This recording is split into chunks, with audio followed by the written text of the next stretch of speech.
Right, hey everybody, welcome back to the channel. This is Rob here at Smirking Gun Reviews. Back to talk more comics, and now that we've gotten all the number ones out of the way, we swing back around to the beginning with X-Men #2 by Hickman and Yu. Now, we did get one variant. We got this one.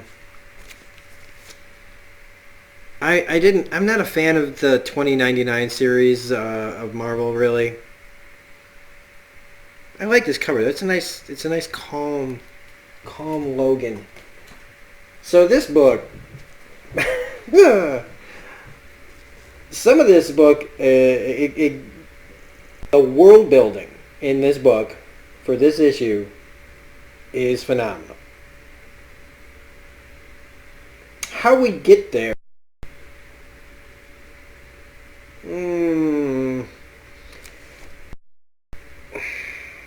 it's okay. And it also points out a very drastic problem with something that we're going to talk about here. Just something that's I should say a very conveniently a problem that could have been avoided had someone who has an optic blast shooting out of his face not done it.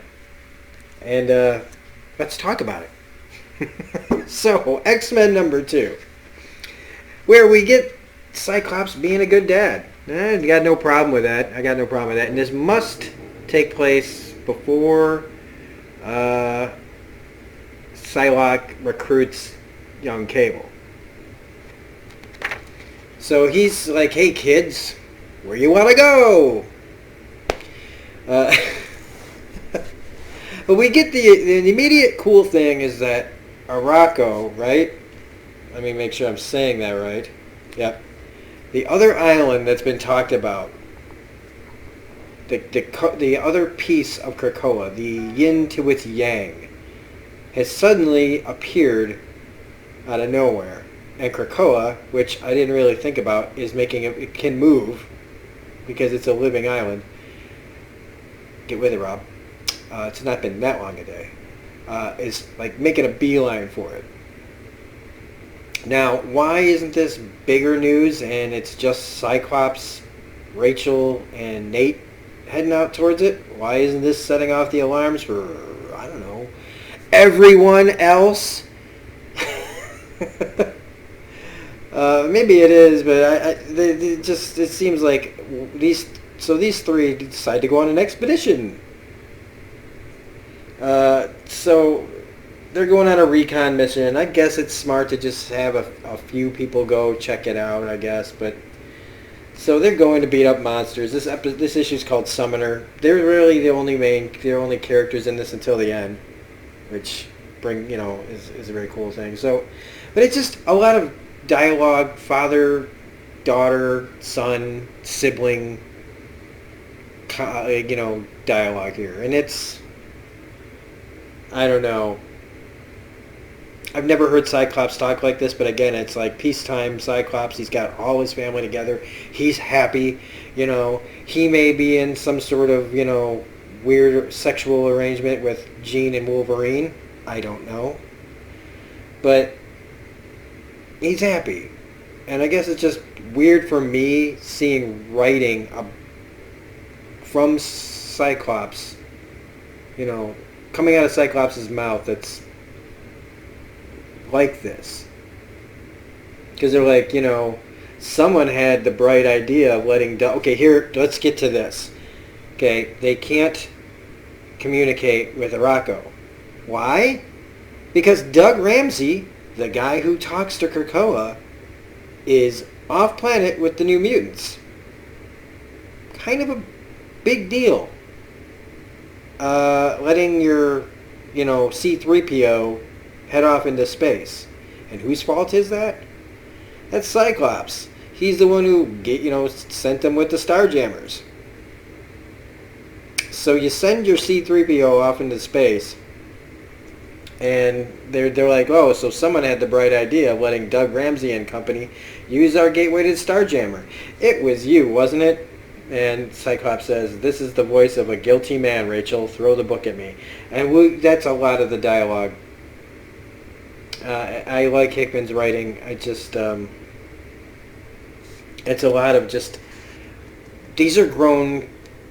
Rachel Summers isn't a kid. Nathan Summers isn't a kid. Okay, they're old enough that he's talking to them kind of like teenagers. Teenagers don't respond to this kind of dialogue normally. I do like the pictures. I mean, the art and the world building is distracting me from the cheesy dad, kids talk. They're happy to be with each other. I should be happy too. But so he has Rachel like kind of do a scan of the island, and she's like, it's mostly low level, just wild animals. But there's something kind of humanish coming from somewhere, and three guesses where it's coming from, and the first two don't count. It's coming from this, great big, maw-looking thing where these tentacles are coming out. So maybe there's somebody, released tentacle hentai, whatever. I don't know. But they go out there, and it's not the worst. It's just he asks her about, like, have you seen, like, Cyclops is asking them if they've seen Hawaii, and Rachel's like, fighting, for my life and all that. And no, that's no way, that's no place, to experience paradise. Well, hey, why don't I take you? Really? Of course, but now when I'm thinking of it, there's a better place where there's bioluminescence and all this other stuff. And it's like, well, that sounds amazing. Put it on your calendar, kiddo. We're going.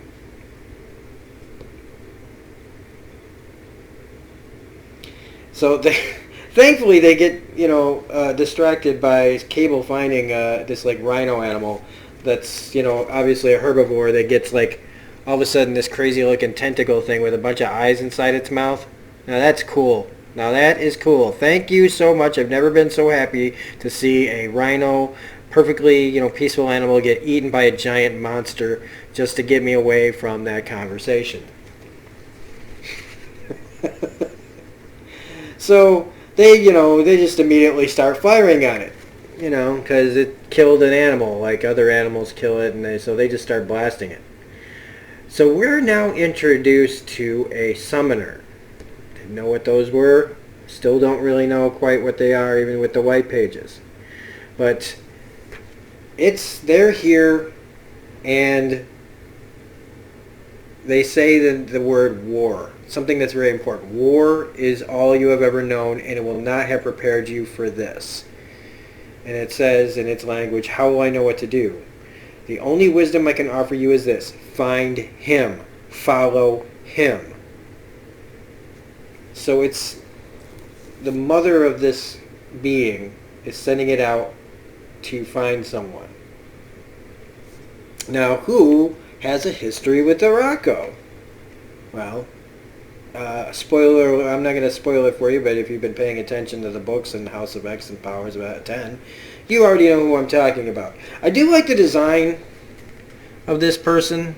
I do like that. It's very, very stark and white, and with the black contrast, it's very, very interesting. But the white page gives us a little information. It's still kind of lost on me, but not totally. I had to remind myself of what they're talking about here. Nameless and ageless, a summoner of Arakko can bridge the chasm between the last island of Arakko and the land beyond the wild borders of Otherworld. So Otherworld, the place where Excalibur was trying to get through, where you've got LaFay and all that stuff, and plus Avalon and all this other stuff going on. And well, this is from the wild borders of Otherworld. So these demons and stuff, that's a part of that world. That's on another realm. And that there's a bridge in between all that, I'm feeling. And it's able to control the dark beasts that serve the adversaries. Wow. Learn to read. Able to control the dark beasts that serve the adversaries of Arakko. For millennia, summoners have served as the greatest deterrent to Arakko. So I had to do some editing here because my computer, my Logitech software completely crashed again in the middle of the video where you couldn't see anything really what was going on. It just completely flaked out. So we're going to jump right back in. I apologize again. Welcome to my channel. Glitches, glitches, glitches galore. Don't buy Logitech C922 software. It'll crash your system. And until I can afford a new one, this is what I got. So sorry, everybody. So they talk about these summoners. It feels like they're talking about D&D in a way. Like a minor summoner can like have a small amount of daemons get brought through. An adept gets a small horde plus one major, and then like a high summoner is able to like have a horde of elementals plus a few major daemons. People do. So like basically, depending on your level, you can bring forth more and more powerful creatures. And so we jump back in, and it's just like and like I said, the world building is great, but we go right back into them having their family discussion about Cable biting one of the octopus tentacles, and she asks him, "Hey Dad, they say it's never the dog, it's always the owner. Care to comment on this rabid son situation? Are we going to have to find a new home for him or put him down? Or can we just have him neutered?" We've got company. No, see, finally. This cheesy dialogue, this off humor that I just don't feel like any of these people would say to each other. Because, I mean, let's first think about this. Nate is new to this whole thing. They talk like they've known each other a really long time. Like, they've known old Cable, and no one would talk to old Cable like this. And since they just got to know each other, is this they really just relationship and the way they talk? I don't know. But thankfully, we're saved from that by the rest of the story, where we're introduced to this person, this summoner that has come from Otherworld, from Arakko. And this is where the book kicks into frickin' high gear. So even though we still get more kind of dialogue here, so there's a language barrier here, and they're just trying to communicate. And Cable, gives this person a gift.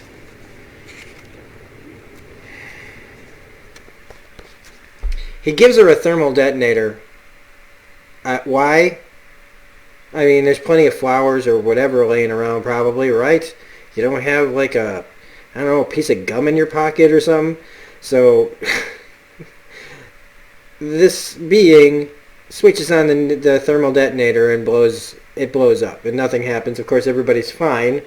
So, I don't even know why they even have thermal detonators. They're not very useful if they don't kill anybody.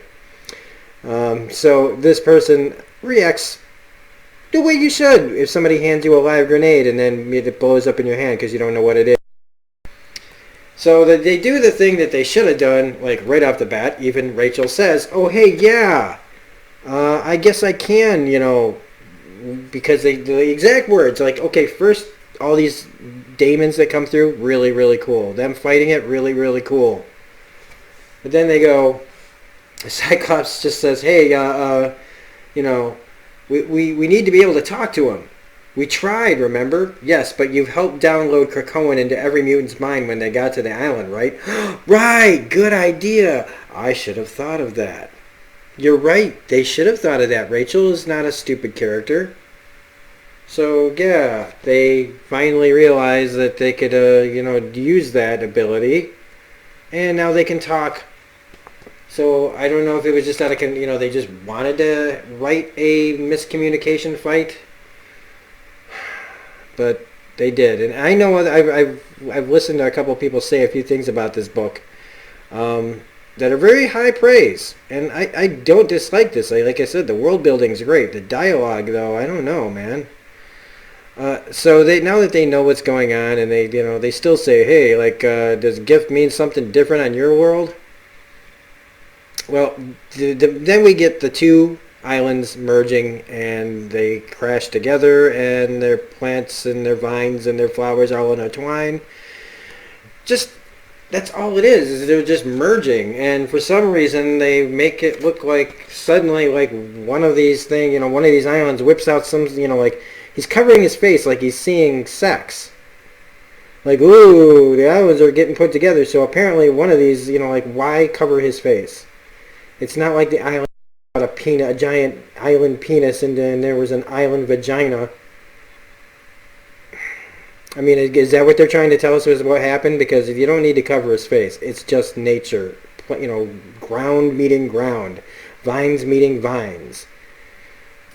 Like, come on. These are grown people. Grown-ups. So they get this crater, it's all good now. It says, I'm not going anywhere, I live here, and I live here because he lives here. And so we get to the most important part of the book. Who's this person been sent to find? Apocalypse. Why? Because of his connection with Arakko, and all those years and years and years and years ago, when it was Apocalypse and his horsemen. One of them is back, and it's war. But this person says, the enemy has come, and though the walls hold, and for now your children hold the point, soon Arakko will fall. And he finds out that this is war. And will you save us? Can you save us? I will, for I mean to save all of my children, those of Krakoa and those of Arakko. So we get to see a very different side of Apocalypse, someone who appears to even love something else besides himself and his desire to test, mutants and their, abilities and their rightful place amongst, the way Apocalypse always rolls. But seeing this side of him is very interesting.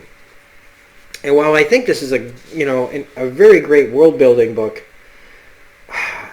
so much of it is just brought down to me by the dialogue between Scott and his grown children.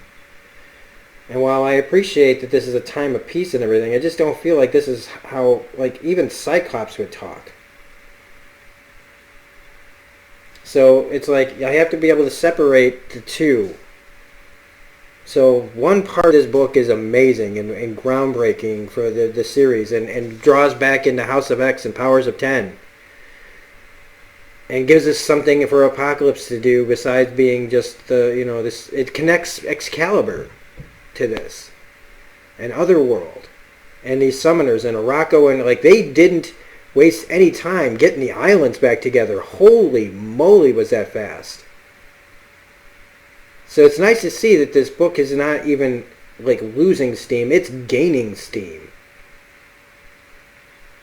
But some of the dialogue, man, I can't give it as high a praise as other people have, and I've listened to how they've explained it a little bit. I didn't listen to reviews of it.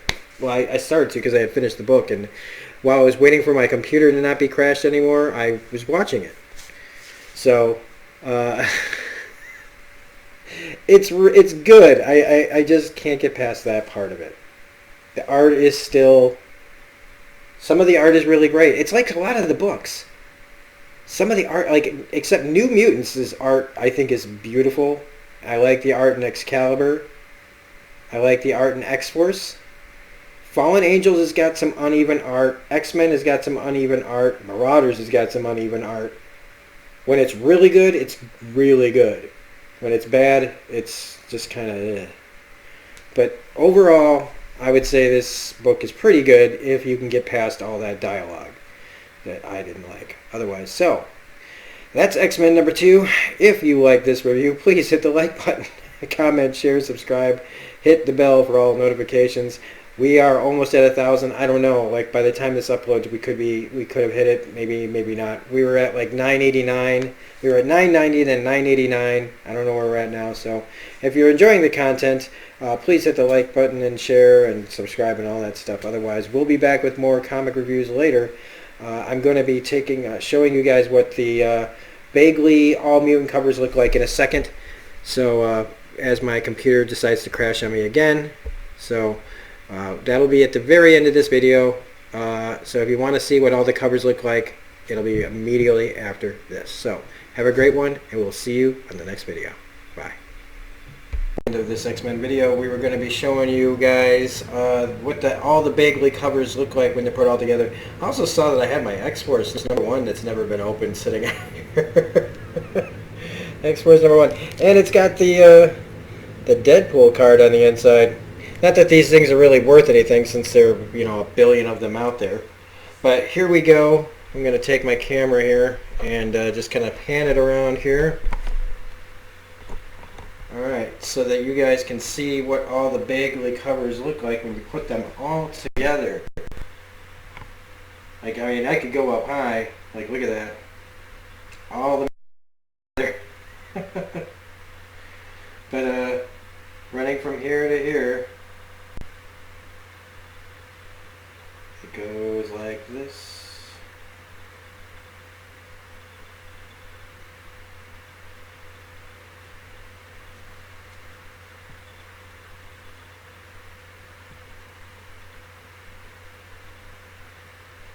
Is everybody in there?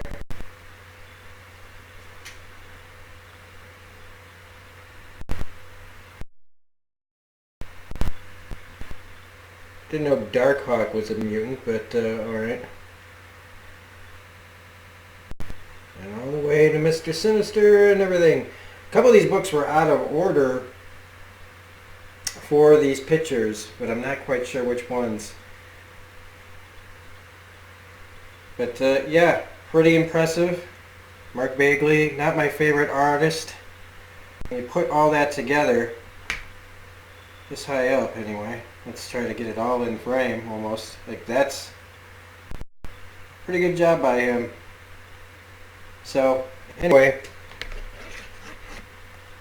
put this back here. That's all the Bagley covers.